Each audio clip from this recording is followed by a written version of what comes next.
Gikonsiderang tausog hero nga mitabang sa pag-rescue sa mga sundalo nga nalakip sa nahagsa nga C-130 plane sa Patikul, Sulu ni atong July 4, 2021, usa na kasundalo. Ani report.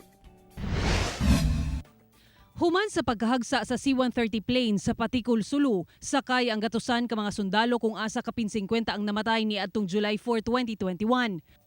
Usa sa mga gilayng mitabang ang usa ka tausog nga nailhang si Erham Awaludin.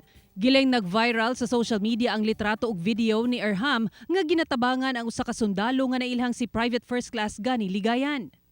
Tungod niini, nahatagan sa kasundaluhan og pag-ila ug medalya si Erham. Nasay ransab nga pangandoy kuno ni Erham nga mahimong sundalo. Gani nang apply na kini alang sa training ug una mahuman ang tuig, nakapasar kini. Ug niadtong Disyembre lang sa ilang oath of special enlistment ang gilang tausog hero, usa na kasundalo ubos sa 11th Infantry Alakdan Division. Dili kuno makatuo si Erham nga naabot na niya ang iyang pangandoy. Gisikreto sab kuno niya kini sa iyang kabanay hangtod sa adlaw sa mismong oath taking.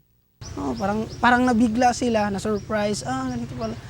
Yung iba hindi nila alam na sundalo na pala. Gusto ko talaga ma-surprise sila na makita ko na yung suot ko na yung uniforme.